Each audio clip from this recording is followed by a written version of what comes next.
我和老婆一起重生到了高中时代，携手走过了整个青春，婚后还拥有一对可爱的儿女。可我却因为受不了妻子的冷暴力带娃跑路，不成想跑了2年半，还是被找到了。爸爸，他是谁呀？看起来好眼熟。你妈？我妈？我们有妈妈吗？你们没妈妈吗？我们什么时候有妈妈了？那你们怎么出生的？我哪知道？你不是说我和哥哥从石头里面蹦出来的吗？我什么时候说过你们是从石头里面蹦出来了？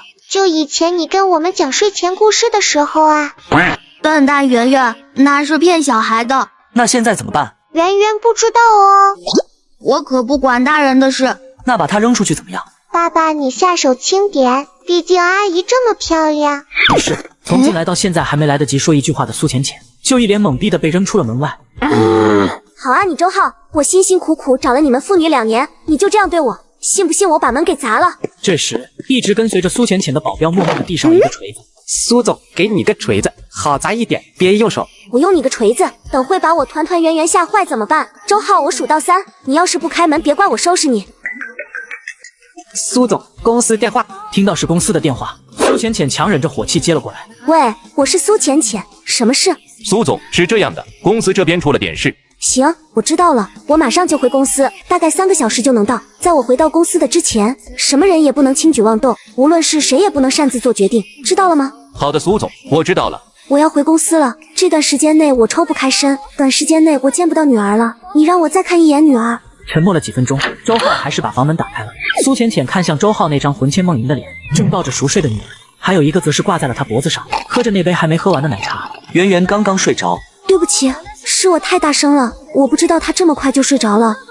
你最近还好吗？苏总，公司那边。快走吧，你的事业重要。对不起，我再不走，女儿就被你吵醒了。我这就走，你等我，我一定会回来的。苏浅浅走后，周浩走到了窗边，他看着一个靓丽的身影急匆匆地上了一辆白色的库里南，看着他的绝美俏脸，周浩拿出手机拨打了一个电话。怎么了，浩浩？这么晚了？爸，浅浅已经找到我和圆圆他们了。他这都能找到你们，实在不行你就从了他吧，毕竟再怎么说他也是圆圆他们的妈妈。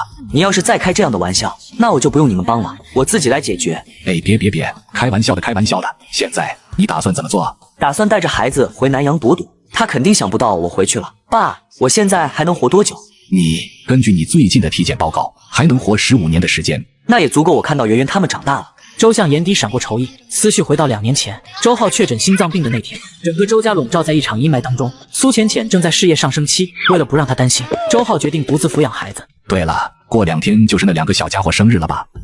后天就是了。我和你妈妈还有刘叔准备了一些礼物，想来给孩子过个生日。爸，不用的，你们平日给圆圆他们的礼物都快可以堆满一个房间了。周浩有些哭笑不得，他现在的钱都够这孩子吃好几辈子。哎呀，你就拿着吧，而且又不是给你的，是给圆圆他们的，你只是帮圆圆代为保管而已。小家伙们长大了，你可要还给他呀，有时间多带他们回来，让我们多看看他。还有你，爸想你了。对不起爸，等我躲开浅浅就回来看您和妈。对了，刘叔那个小孙子，你真的不考虑订个娃娃街？虽然年纪小了他几岁，但只要圆圆长大了，就不算什么事了。要不再见。周浩直接以光速挂了周向的电话。想拐跑我宝贝闺女，做梦！这臭小子还真是一个女儿奴。老刘先生，怎么了？去给那小子打点零花钱，这小子身上肯定没什么钱，先用我的钱给他用着。是，这一次打多少？先给他打50万吧。给他500万吧，让他带圆圆和团团吃点好的，圆圆和团团胃口都大，他回南阳也需要钱，不够再打。好的，浩浩，这些年真是苦了你。支付宝到账500万元。哇哦，老爸，爷爷又给你钱了，快带我去消费一下。爸爸，圆圆也要吃东西。好，爸爸给你买点东西吃，想吃什么？哼，老爸，我是透明的嘛，你怎么就知道惯着圆圆？妹妹吃点东西怎么了？你小子专挑限定机甲买，想把你老爸买破产吗？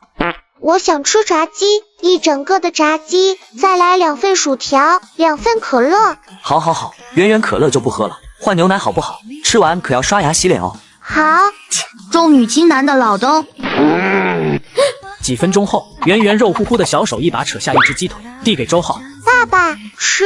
好，爸爸吃，圆圆也吃。圆圆和团团抱着那只炸鸡就啃了起来。对了，爸爸，刚才那个阿姨真的是圆圆的妈妈吗？她就是你妈妈。那为什么圆圆不记得她了？笨蛋，因为我们那时候还是小宝宝，当然记不住了。哦，爸爸，为什么我们不和妈妈一起生活？那圆圆想不想跟妈妈一起生活？爸爸会跟我和哥哥还有妈妈一起生活吗？如果，爸爸是说如果要圆圆和团团跟妈妈生活的话。爸爸，你不要圆圆了吗？老爸，你也不要团团了嘛，大不了不让你买贵的玩具了。还没等他说完，圆圆那双漂亮的大眼睛瞬间凝聚出水雾。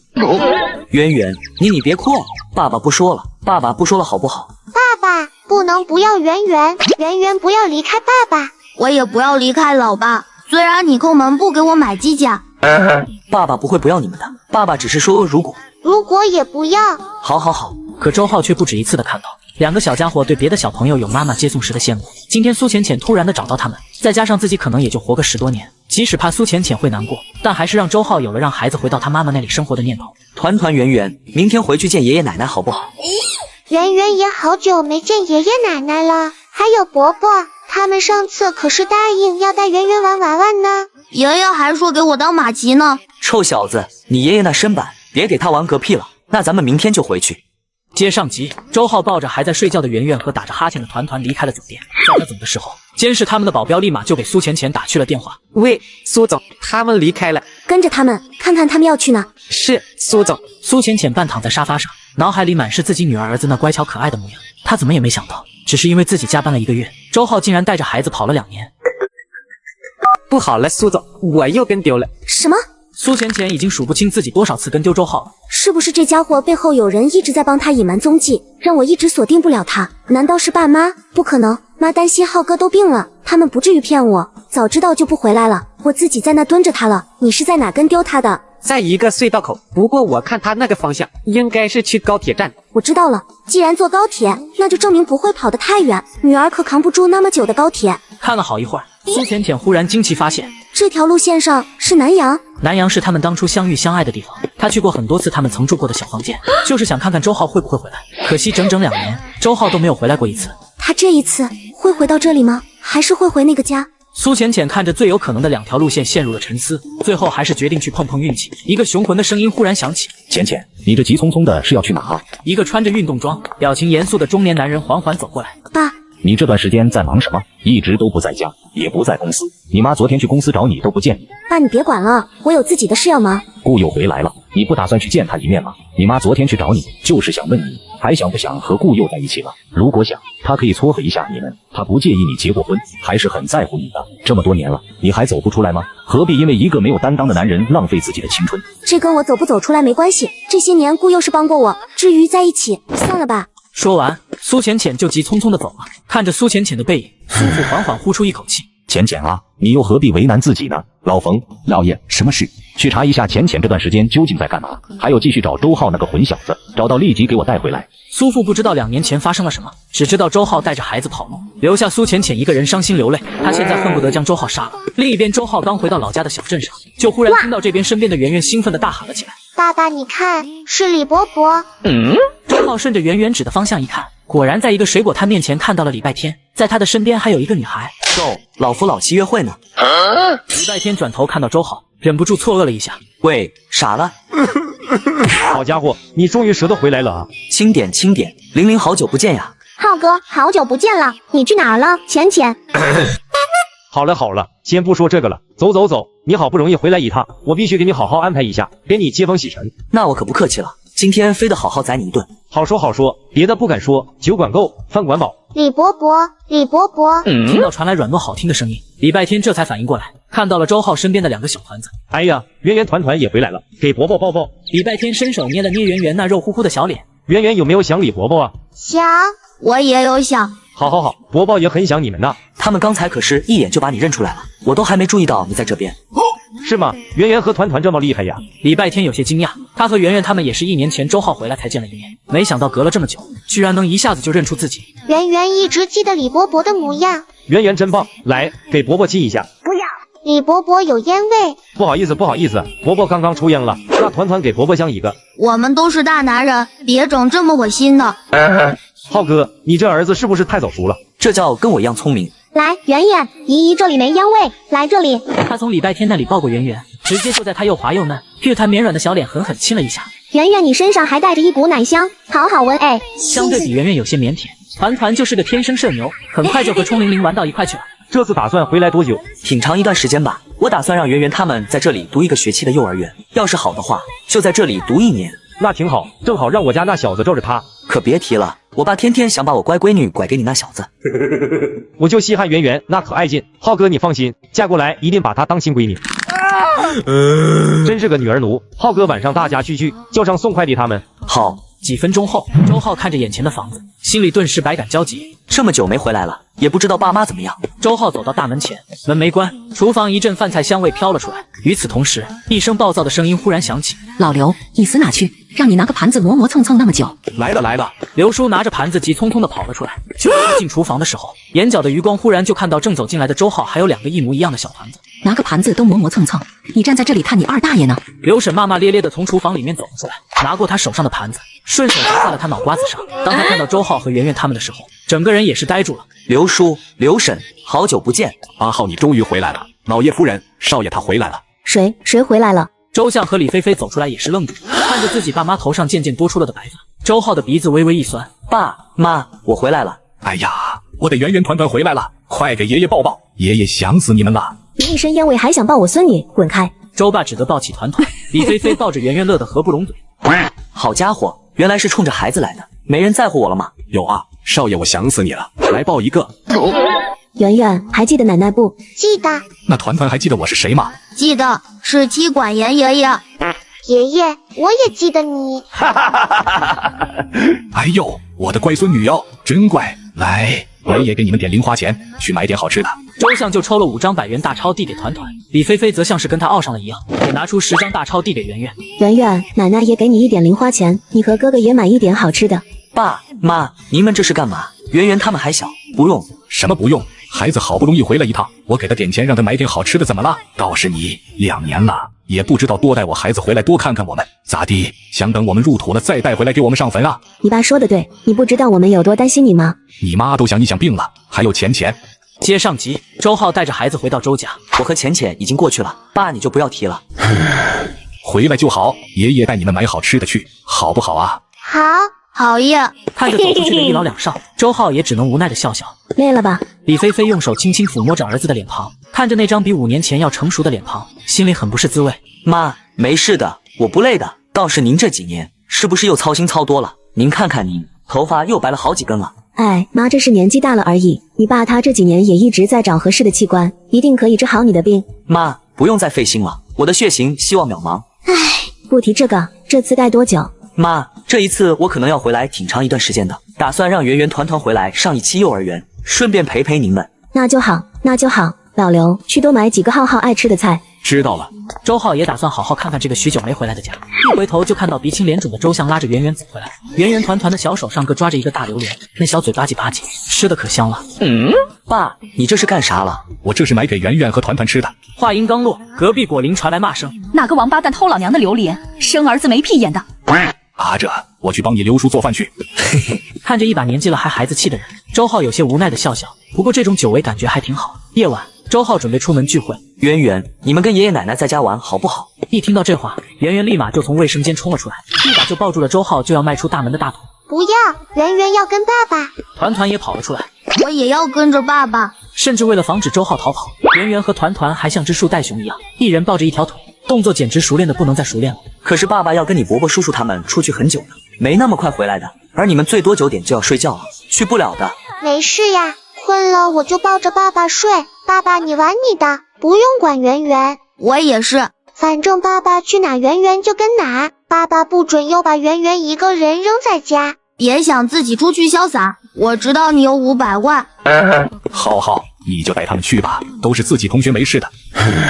好吧，我带你们去，但不能乱跑。放心吧你，我会看好妹妹的。你先看好自己吧。周浩他们聚一起 happy 的方式很简单，基本不是去 KTV 放松一下，要么就是大吃一顿，没那么多弯弯绕绕的。晚上基本就是冲玲玲和小贝他们看孩子，几兄弟在那里喝酒唱歌。很久没聚在一起的几人一直玩到了差不多凌晨2、3点才离开。浩哥，你回来打算做什么？要不要过来跟我一起发展？喝得稀里呼呼的礼拜天一把搂住了周浩的肩膀，他如今在南市那边开了一间小公司，虽然挣的不多，但一年也有个30-40万的收入。周浩笑笑刚想说话，一个暴怒的声音瞬间响起：周浩，你居然敢带我宝贝去酒吧，我跟你拼了！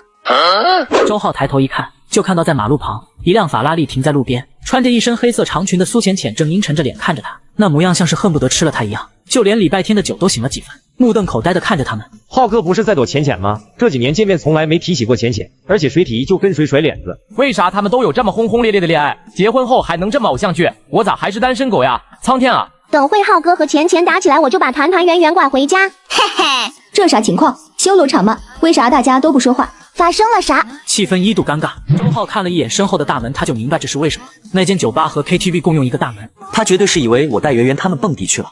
苏浅浅拿着棍子就冲上来，周浩一伸手，就这么在半空抓住了苏浅浅的手，一把将棍子夺下，抱着一杯奶茶顿顿喝的团团看着这爸爸干净利落的动作，大眼睛亮晶晶的满是崇拜。你给我放开！我没带圆圆他们去酒吧，只是带他们去 KTV。不过话刚说出口，周浩就意识到似乎这样也不对，毕竟这两个地方貌似都不是小孩子该来的地方。有什么区别吗？他们还那么小，你带过来干嘛？万一你喝醉了怎么办？遇到了危险怎么办？是他们要跟过来的，那你就不能不来这种地方吗？我自己心里有数，你是谁管那么宽？我是你老婆苏浅浅，2年前我就把离婚协议寄给你了，我们没有任何关系。我是孩子他妈，你既然作为他爸，就不该带他来这种地方。就算你不想跟我在一起了，你也得把他们交给我。不给，我出钱。不缺钱。周浩，我跟你拼了！不到3秒钟，苏浅浅就被周浩抓住双手按在了墙上，毫无反抗之力。疼，你轻点轻点。不走！看到被制服的苏浅浅，苏浅浅那保镖立马上来。你们来干嘛？给我一边去，我自己解决。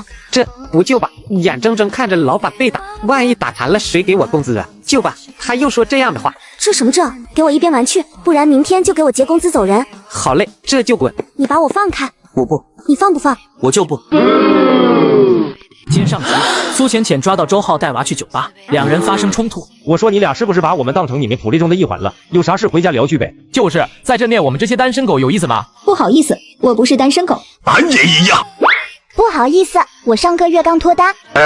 我跟你们这些情侣拼了！苏浅浅见周浩不放开他，直接往他当下踢了过去。周浩眼疾手快，一把就夹住了他那条修长圆润的美腿，整个身体贴在了苏浅浅身上，使得他动弹不得，感受着那炽热宽阔的胸膛将笼罩了进去。雪白的俏脸上也是忍不住泛起一抹红晕，她身上依旧是那种好闻的味道。苏浅浅很怀念周浩压在苏浅浅身上，那柔软的触感和2年前一模一样的体香，让她都是微微愣了一下。她还是跟2年前一样，浑身上下都充满魅力。我放开你，别闹了，圆圆在睡觉，你要吵醒她吗？看了一眼真的趴在冲灵灵肩头上的圆圆，和一旁眨着大眼睛看她的团团，原本还在挣扎的苏浅浅一下子就泄了劲。好，你放开我，我不闹。就在周浩要把他松开的时候，突然周浩似乎意识到了什么，一种危险感在他身上感知蔓延开来。他发现在这四周有很多人的目光若有若无的不断看向这边，或者说是看向苏浅浅。周浩再次压在了他的身上。周浩，你玩上瘾了是吧？别乱挣扎，你被人盯上了。原本苏浅浅还想挣扎，当他看到周浩的眼神里的意思以后，瞬间闭了嘴。顺着周浩的目光看去，他也看到了那些人，两人相互交换了眼神。苏浅浅几乎是秒懂了他的意思。傻女人，你给我滚！要是再来烦我，我一巴掌呼死你！周浩骂骂咧咧的把苏浅浅往旁边一推。死男人，你给我等着，我不会放过你的，绝对不会。苏浅浅揉着被他抓着有些疼的手腕，一边骂骂咧咧，一边走向了车。这时，那些一直跟着苏浅浅的人也反应了过来。不对，他这是要跑，给我上！那些人立马就围了过来。苏浅浅脸色微沉，快走，去公司。司机一脚油门，车子轰的一下就跑了出去。快追！好不容易等到这女人远离了苏家的地盘，没带什么保镖，这一次绝对要把她抓住。看着3、4台白色小车也是快速的追了上去，不过还有几个人并没有跟着离开，而是紧盯着周浩他们。玲玲、陆烟，你们把圆圆他们送我家去，我有点事处理。礼拜天你也先回去吧。几个神经大条的男人并没有注意到这些危险。回去干嘛？夜生活才刚刚开始。嫣姐，你们先带孩子回去，我去大榕树消一摊等你们。没问题，就这么说定了。你不来，我们不走了。先去吧。周浩目送他们离开，对面那几个人看到他们也走了，也是连忙追了上来。周浩横身挡在了他们面前。几位想干嘛？为首的是染着一头黄毛，拽得跟别人欠他250一样的青年。小子，跟我们走一趟吧，我们有点事想找你聊聊。你也不想在这大庭广众下被打成狗吧？可以啊。对于这个，周浩求之不得。要是在这大庭广众之下动手，那些人要捞自己也得费点劲，而且他也想看看究竟是谁要动那个傻女人。于是周浩就跟着这几个人来到了一条小巷子里，这里很昏暗，也没摄像头。小子，你跟那个女人到底是什么关系？快从实招来，不然打断你的腿。前女友啊。还能是什么关系？前女友，小子，你找死啊！耍我啊！你知道她是谁吗？也不撒泡尿照照你自己这副衰样，你连给她舔脚趾头的资格都没有。我的确没舔过她脚趾头，我只是咬过。小子，敢耍我们，我现在就把你的舌头割下来，看看你还敢不敢嘴欠。你们可别忘了，现在可是法治社会，你们要是敢动我，法律是不会放过你们的。法律那也得有人看得见啊！这里可没人，也没摄像头，就算我弄死你也没人看得见，也没证据，法律还怎么审批我？怎么不放过我？臭傻逼！我也是这么想的。半分钟以后，周浩给人打过去了一个电话。喂，老肖。电话那头传来了一个有气无力的声音。我屌你个富贵的，你能不能别老是在这个时候打电话给我啊？我好不容易回趟家。回家了。嫂子现在还好吧？是不是又被你征服了？小阿浩，你不要给我瞎说，老娘怎么会被这种货色给征服？臭婆娘，你不要瞎说，是谁刚才叫的那叫一个甜？滚，那是老娘配合你。你俩玩的还挺刺激啊，这事都开免提。少放屁，说吧，找我什么事？周浩看了一眼半死不活的几人，没什么事，就是有几个人想动我，被我打成残废了。你找人过来收拾一下残局。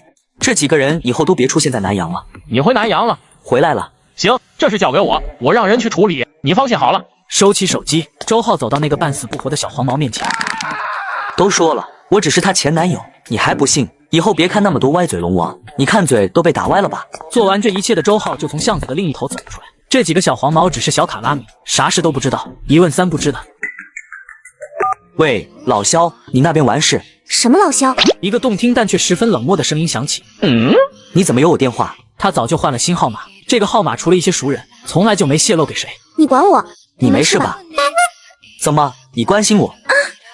谁说我担心你了？还是跟以前一样，臭不要脸又自以为是。我巴不得你赶紧出事，那样孩子就是我的了。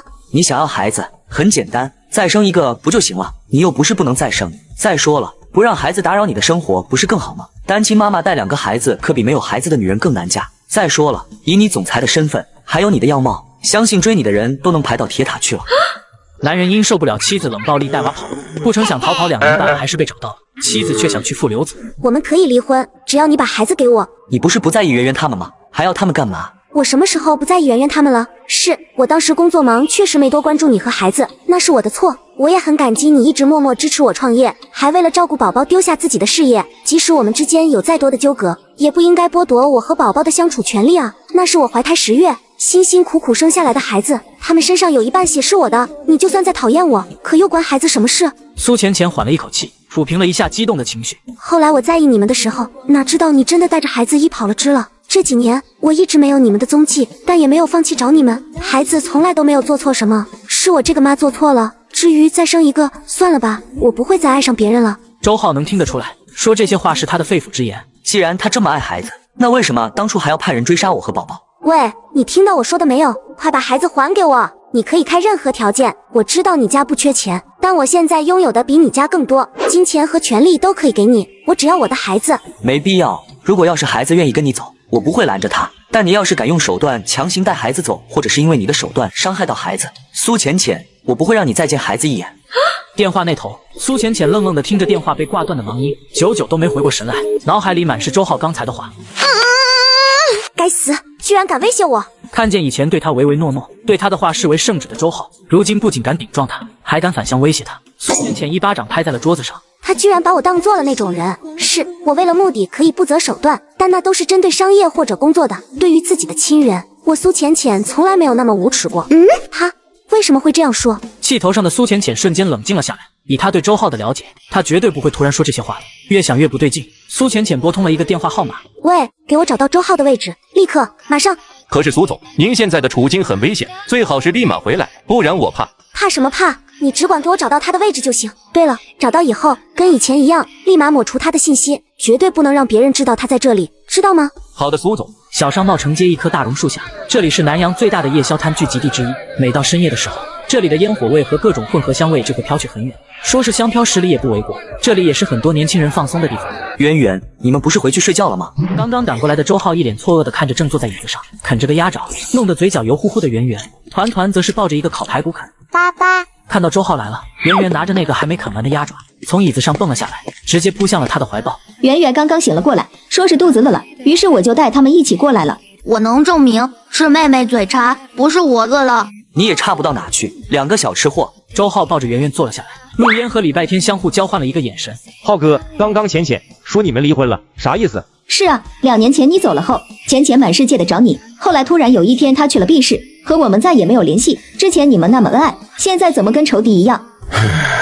是发生了一些事，他工作忙，加上我身体，似乎是意识到了什么。周浩看了一眼怀里正啃得津津有味的圆圆和一旁的团团，换了一种说法。他妈妈因为创业脱不开身，所以圆圆他们就给我养了。我们性格不合，分开了。周浩没有详细说明经过，他们也识趣的没有趣味，傻子都看得出来，这其中肯定发生很多事，绝对不是周浩3言2语就能够解释得清楚的。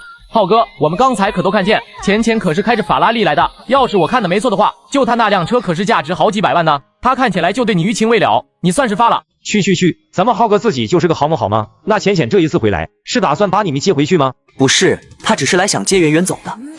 他是来抢圆圆他们的，那你现在打算怎么办？要是圆圆愿意跟他走，我不拦；他要是敢强抢，我非要把他扒层皮。你要把谁扒皮？周浩回头一看，苏浅浅正冷着一张脸站在他的身后。礼拜天他们看到苏浅浅来了，先是愣了一会儿，然后迅速反应过来，赶紧给2人腾开了一个位置。你怎么来了？这女人是不要命了吗？刚刚经历过那些事，居然还敢出来？来看你死了没有？你死了，我也不会死。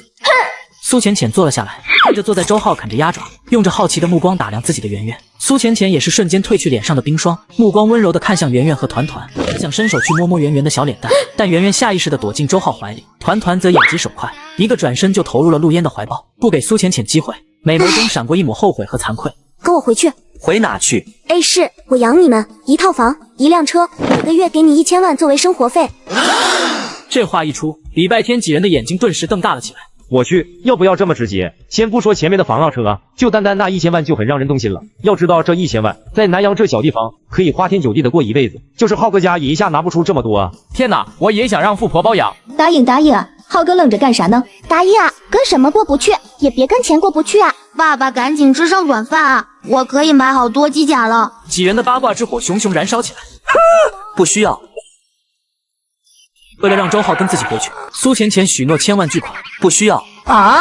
好家伙，你真的是跟钱过不去是吧？你难道不想给孩子更好的生活？你就算不为你自己考虑，也要为孩子考虑吧？你知道的，你给不了的东西，我能给他。那又怎样？圆圆团团，你们觉得现在的生活不好吗？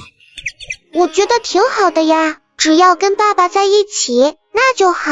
吃饱喝饱，凑合过吧。如果能每天给我买限定机甲的话，我估计能过得更好。好，我最喜欢我的老父亲了。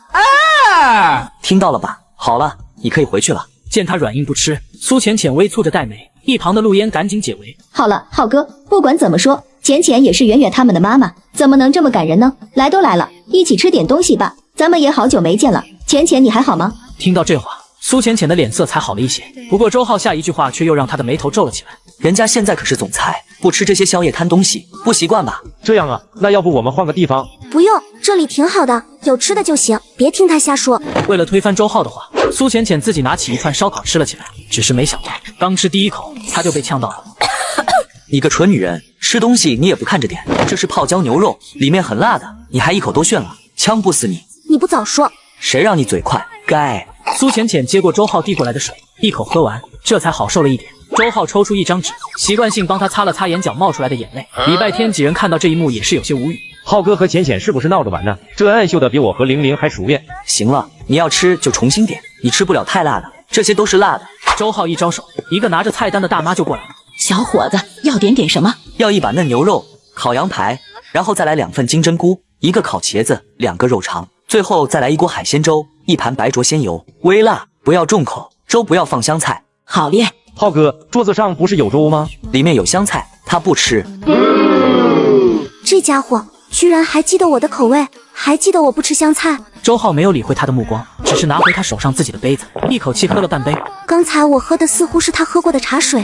由于苏浅浅的到来，这一顿宵夜没有再度喝酒玩耍，只是单纯吃了一顿宵夜以后就离开了。陆烟他们去开车过来，苏浅浅和周浩并肩而战。你真的不想跟我回 A 市？不想。为什么？不为什么，单纯讨厌你。可我没从你的眼睛看出来你有多讨厌我，在心里讨厌你。无语，怎么周浩跟那些总裁文的女主一样喜欢无理取闹和爱耍小脾气？你是讨厌我，还是怕我会害了孩子？2个都有。可我从来没有害过孩子，更没有想要害孩子的念头。你为什么会说出那样的话？怕吧？随口一说的。你不是那样的人，你既然说出来了，就代表着发生了什么才会让你对我有这种防备之心？能告诉我吗？我想知道为什么。因为你2年前派人来杀过我和孩子，所以我不信你，我也不会把孩子交给你，懂了吗？我派人杀你，还杀孩子，怎么可能？怎么不可能？你不是讨厌我，认为是我和孩子毁了你的事业吗？也就在这时，陆燕他们把车开了过来，周浩抱着圆圆团团头也不回的离开，只剩苏浅浅呆愣在原地。我什么时候讨厌你了？我怎么会忍心害你？苏浅浅喃喃了一句，似乎是反应了过来，俏脸上涌现出一抹怒意。如果周浩没有骗我，那就证明有人在5年前以我的名义去暗害过周浩还有孩子。混蛋，敢动我孩子！没有任何迟疑，苏浅浅立刻就联系了公司那边的人。一连好几天过去了，周浩都没有再看到过苏浅浅来找他们。浩浩，我们说的，你考虑一下吗？李菲菲用手在周浩面前晃了好几下，她这才反应过来。爸妈，你们说什么？什么就考虑一下？相亲啊，还能有什么？什么时候就聊到我头上了？刚才不是聊要不要回去看舅舅吗？感情我跟你大姨聊了这么半天，你愣是一句话都没听进去啊！就是说我那里有个女孩，是你姨夫表姐家的孩子，人挺好的，也出来工作2年了，是个大学老师，一直没有男朋友，所以想着要不把她介绍给你，正好你下午也要回5市去看你舅舅，就顺带见一见人家，相个亲。要是觉得合适，你们就在一起吧。姨妈，我现在不想这事，我对这些没兴趣。再说我都有孩子了，还相个什么近的亲啊？这不耽误别人吗？有孩子你才要赶紧结婚啊！你想圆圆他们一直没有妈妈。妈，带着孩子也没啥。现在这个时代，就算是个女的带着孩子都有点难嫁，更何况我还是个男的，那就更别提了。你觉得有几个能接受得了男方带着孩子去相亲的？又有几个能够接受我有孩子的事实？那你不试试怎么知道呢？万一有个瞎眼的呢？再说咱们家有点钱，既然你不想跟浅浅在一起了，也要为孩子考虑。那天我带圆圆出去，她2眼巴巴的盯着别人一家子吃冰淇淋，那渴望母爱的眼神我都心疼坏了。她那是馋别人冰淇淋吧？好，我去，但先说好了，要是人家没看上我，或者嫌弃圆圆他们，那就不是我的问题了吧？行。周浩本来也就是应付一下父母，打算见面就跟对方坦白。我先推他的微信给你，你们俩先聊一下，下午再约出来。碍于老妈在旁边虎视眈眈，还有自己老姨的面子，周浩扫了对方的2维码。怎么了？接上集，周浩发现相亲对象是自己的好友。这人怎么有我微信？是吗？我看看。李菲菲也是有些惊讶，伸头过去一看，就看到对方已经显示是周浩好友了。难道是你以前的风流债？妈，我只谈过一段恋爱好吗？这个好友也不记得什么时候加的了。他一共有2个微信，一个是工作的，一个是以前的。这2年很少上以前的微信，加了什么人进去他也忘得差不多了。那既然你有他微信，那就证明你们以前有可能认识的，正好就算相亲相不到一块去，也能重新认回以前的一个朋友，记得联系人家呀。我还有点事，先回去了。知道了。姨妈，你回去的时候开车小心点。这孩子真会心疼人，我回去再给你再物色几个。看着这个早已经忘记是谁的微信好友，周浩还是给他发了一条信息，在吗？发完他就把手机放在房间里，出去找孩子了。刚来到山头，就听到团团那急促的叫声：刘爷爷，快烧火，我们要吃肉。周浩顺着声音一看，差点没给他气晕过去。只见穿着一身裙子的圆圆和团团一人抓着一只都快有他们体型那么大的大鹅的翅膀，拖拽着那只大鹅就去找他们的刘爷爷烧火。圆圆，团团，爸爸，你看，我们抓到一只大鹅，爸爸等会就可以吃大鹅腿了。好家伙，这话一出，我还咋骂得出口啊？团团圆圆，这大鹅不能吃。为什么？爸爸不喜欢大鹅腿吗？那既然爸爸不喜欢大鹅腿，那我们去抓大鸡鸡、大鸭子也可以。去抓大鸡鸡、大鸭子。团团圆圆，以后说鸡的时候不能说大鸡鸡，要说就说大公鸡或者大母鸡，知道吗？为什么？为了讲文明。反正圆圆你们以后你别这样说就行了。头上有大红冠的就是大公鸡，没有的就是大母鸡，明白了吗？知道了，那我以后不说了。那这只大鹅我们能吃吗？那你们要问你的刘婶婶了。这几天你们吃了婶婶3只鸡、6只鸭，还有2只兔子，再这么吃下去，婶婶的小农场都要被你吃垮了，还怎么卖钱呢？伯伯婶婶养他们很不容易的。一听这话，2人就很有默契的把那只快要被折腾的翻白眼的大鹅放开。对不起伯伯，我们不知道养这些鹅是拿来卖的，我们不吃了。等爸爸给我们零花钱了，我们会攒下来还给伯伯的。对不起伯伯，我回去就把鸡架卖了，然后把钱给你。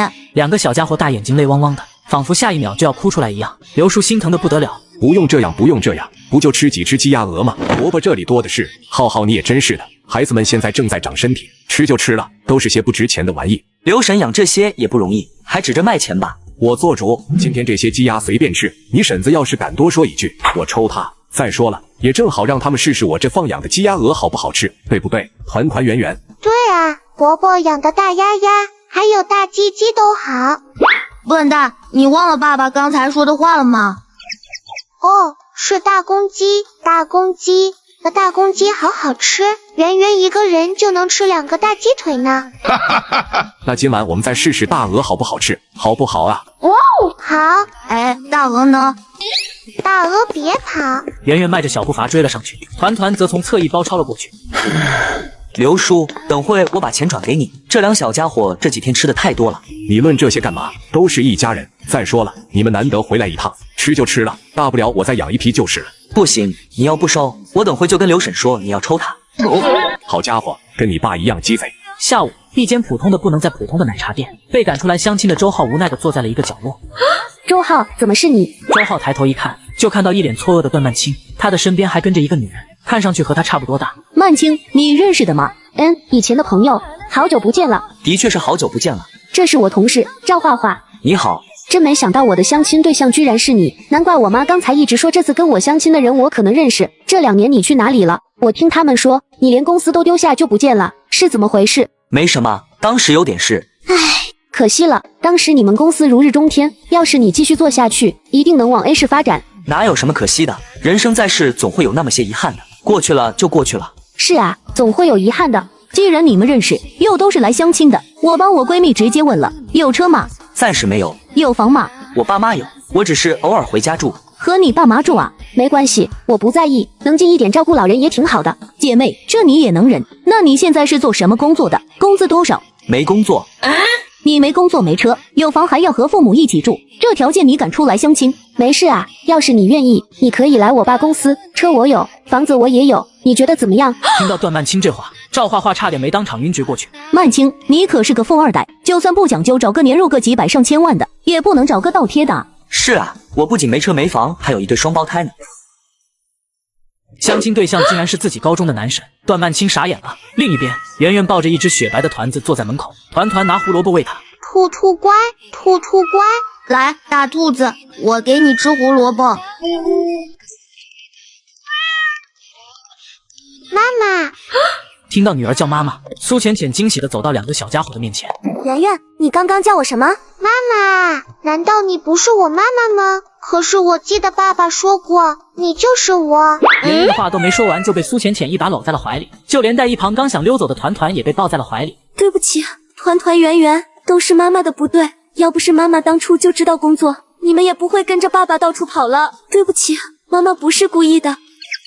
妈妈不哭，爸爸说过，妈妈不是不要圆圆的，妈妈是有自己的事才不能来找圆圆的。妈妈现在能来找圆圆，是妈妈的事情已经做完了吗？是啊，妈妈做完自己的事了。那团团圆圆跟妈妈回去好不好？跟妈妈回家好不好？妈妈一定好好对你们，妈妈以后都不会再离开你们了。笨蛋圆圆，你不能跟他走。为什么？你们跟妈妈回去，妈妈给你们准备一个大房子，1人1个，妈妈天天都回来陪你，妈妈给你们所有想要的玩具、好吃的、漂亮的衣服，只要你们想要的，妈妈都给你买，好不好？哇哦，玩具是限定几甲吗？当然，要多少有多少。妈妈，乖团团。可是妈妈，爸爸呢？苏浅浅呆呆地看着这2个小家伙，一时间不知道该怎么说。妈妈，是不是不喜欢爸爸，所以不想带爸爸一起走？苏浅浅想起周浩那冰冷的眼神，沉默了。既然妈妈不想跟爸爸一起生活，那我们不能跟妈妈回去，我们要跟爸爸。难道你们不想妈妈吗？不想跟妈妈在一起吗？想，可是爸爸晚上会哭，圆圆要陪爸爸。我也舍不得爸爸，更不会离开爸爸。苏浅浅明白了孩子的意思，几乎在一瞬间就下定了主意。宝贝们，爸爸呢？爸爸去给圆圆找新妈妈了。什么？你爸爸去找谁了？奶奶说爸爸去给我们找一个新妈妈了，爸爸现在正在去见新妈妈。周浩，你个王八蛋，竟然敢和别的女人见面！苏浅浅后槽牙都快咬碎了。那你们知道爸爸在哪儿吗？知道呀，在奶茶店，爸爸说了，等会给我们带奶茶回来。走，咱们去把你爸那个负心汉给抓回来。好耶，去抓负心汉。另一边，原本还以为自己还能和周浩在一起的段曼青一愣。你说什么？我有2个孩子，已经5岁了，难道我姨妈没有告诉你们吗？没有，完全没有。既然你都有孩子了，那你为什么还出来相亲？你这不是害人害己吗？我害谁了？而且谁规定了有孩子就不能来相亲了？那起码大多数都是女人才带孩子相亲，你一个男的带孩子相什么亲？难道你是想让我们家曼青给你做接盘侠，让她一个黄花大闺女给你的孩子当后妈？我刚才说了，不接受可以走，我不拦着，你也可以回去告诉你的家人，这场相亲是因为我个人的原因才没成了。你是不是爽文看多了，真以为自己是男主啊？还想别人倒贴你？你做梦去吧！我们走，不用理这瞎头男，说不定他这几年是当别人的接盘侠去了。他那个孩子绝对不是亲的。好了，画画，别说了，凭什么不说？我就说，真不要脸啊！这个社会就是因为有你这种败类、无耻之徒，才会变成这么乌烟瘴气。说够了吗？这时一个冰冷的声音响起，原本就要发作的周浩忽然一愣：“你怎么来了？”来抓负心汉。你特么谁啊？他是谁？为什么这么眼熟？爸爸，你说他是接盘侠，那是不是在骂我？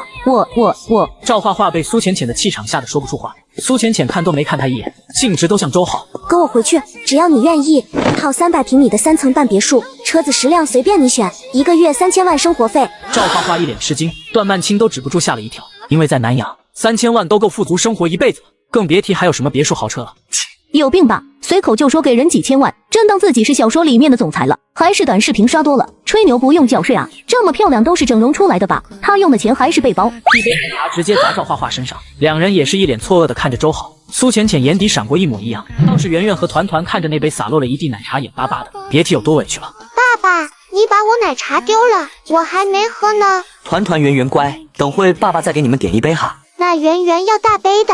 我要加好多好多波波的。嘿嘿，好。赵画画看自己被溅了一身，瞬间勃然大怒。你特么想干什么？我就骂他怎么了？你不会就是当了他的接盘侠吧？一个被包养的，一个接盘侠，天生一对啊！把你嘴放干净点，别逼我打女人。不就是长得帅吗？别以为我怕你，我现在就叫我男朋友整死你！当即他打了个电话。2分钟后，一个小混混走了进来。小子，就是你欺负我女朋友的，别以为你帅就不用挨揍，老子今天让你看看花为什么这么红。面对这样的场景，苏浅浅抬了抬手，4、5个身材魁梧的保镖就冲了进来。刚才还怒气冲冲的小年轻瞬间就呆住。苏总大睡。